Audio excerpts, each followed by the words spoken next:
بسم الله الرحمن الرحيم. اعوذ باللہ من الشیطان الرجیم. بسم اللہ الرحمن الرحیم. الحمد للہ رب العالمین، الصلاۃ والسلام علی رسولہ الکریم والائمۃ المعصومین ولعنۃ اللہ علی اعدائہم اجمعین من الآن الی قیام یوم الدین، اما بعد. بسم اللہ الرحمن الرحیم. محترم ناظرین کرام، موضوع امام سجاد زین العابدین علیہ السلام پر آج ہماری یہ دوسری نشست ہے. گزشتہ نشست میں ہم امام علیہ السلام کا مختصر سا تعارف بیان کر چکے ہیں. آج کے اس نشست کا آغاز ہم امام علیہ السلام کے بچپن کا ایک واقعہ بیان کر کے کرتے ہیں کہ کس طرح امام علیہ السلام کا بچپنا گزرا ہے، کہ کس طرح بچپن میں بھی امام علیہ السلام کی عظمت اور بڑائی جو ہے لوگوں کے سامنے آشکار اور واضح ہے. ایک واقعہ آپ کی خدمت میں عرض کرتا چلوں جس سے امام علیہ السلام کی عظمت کا اندازہ ہم بخوبی لگا سکتے ہیں. ایک راوی ہے جس کا نام عبداللہ مبارک ہے.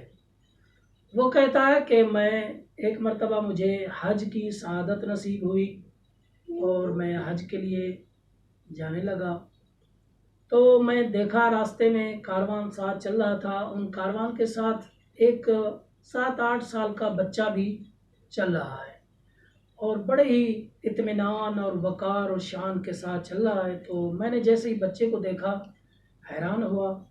میں نے چاہا میں بچے کے پاس جاؤں اور اس سے گفتگو کروں. تو وہ پھر بچے کے پاس آتا ہے اور آ کے کہنے لگا کہ آپ اتنے سکون اور اطمینان کے ساتھ چل رہے ہیں، آپ کے ساتھ کون ہے؟ تو اس بچے نے جواب دیا، یہ جو عبداللہ بیان کر رہا ہے اس کی زبانی بیان کر رہا ہوں میں.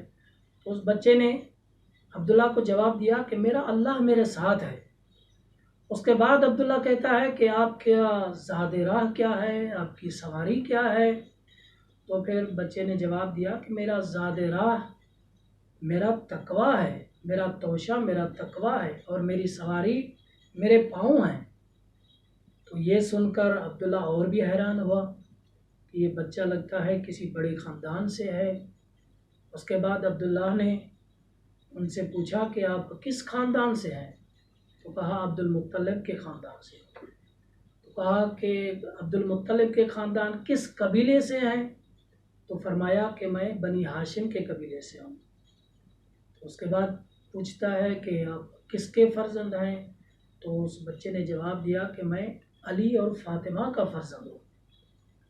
اس طرح گفتگو ہوتی رہی اور عبداللہ نے اس کے بعد اس سے سوال کیا کہ آپ بتائیے کہ کیا کبھی آپ نے اشعار کہے ہیں؟ تو اس بچے نے جواب دیا بالکل میں نے اشعار کہے ہیں. تو ان اشعار عربی تو میں آپ کے سامنے بیان نہیں کروں گا، ان اشعار کا ترجمہ آپ کے سامنے بیان کر دیتا ہوں. تو امام علیہ السلام نے فرمایا کہ اشعار میں کہ کچھ کو ہم اپنے ہاتھوں سے جام پلائیں گے قیامت کے دن. اشعار کا ترجمہ ہے کہ قیامت کا دن ہوگا اور ہم ہی حوض کوثر کے مالک ہوں گے. ہم ہی اپنے ہاتھوں سے اپنے محبوں کو بھر بھر کے جام پلائیں گے اور جو ہم سے محبت رکھنے والے ہوں گے ہم ان کو جنت میں داخل کریں گے اور جو ہم سے بغض رکھنے والے ہوں گے ہم ان کو جنت سے دور کر دیں گے، دوزخ میں دھکیل دیں گے. تو یاد رکھو جو بھی ہم سے محبت کرے گا اللہ اس سے محبت کرے گا اور جو ہم سے نفرت اور بغض رکھے گا خداوند متعال بھی اس سے بغض اور نفرت کرے گا.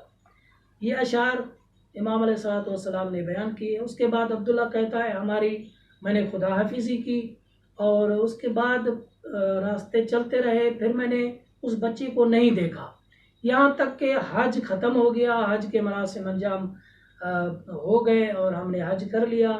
حج کے واپسی جب ہوئی ہے اور لوگ حج کر کے جب واپس آنے لگے ہیں تو میں نے دیکھا ایک مقام پر لوگوں کی بھیڑ ہے اور لوگ جمع ہیں.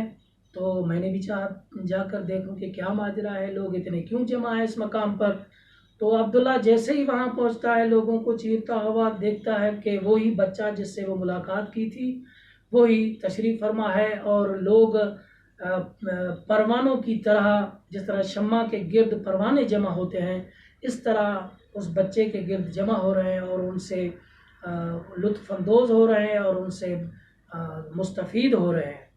تو اس وقت عبداللہ کہتا ہے میں نے سب پوچھا کہ یہ بچہ کون ہے، تو مجھے کہا گیا کہ یہ امام حسین علیہ السلام کے فرزند امام زین العابدین علیہ السلام ہیں۔ تو اس وقت مجھے پتہ چلا کہ یہی نسل امام حسین سے امام ہیں۔ تو عزیزان محترم، یہ امام علیہ السلام کا بچپن کی اس واقعے سے ہم اندازہ لگا سکتے ہیں کہ کس بلندی اور عظمت پر امام علیہ السلام فائز تھے، کیا مقام ہے کہ اس حالت میں بھی خدا کا جو ہے فرماندہی اور خدا کی اطاعت کس طرح امام علیہ السلام انجام دے رہے ہیں، اور کس طرح دل میں تقویٰ اور خدا مند متعال کی محبت دل کے اندر ہے۔ انشاءاللہ مزید پروگرام کو آگے بڑھائیں گے، تب تک کے لیے اجازت دیجیے۔ السلام علیکم ورحمۃ اللہ وبرکاتہ۔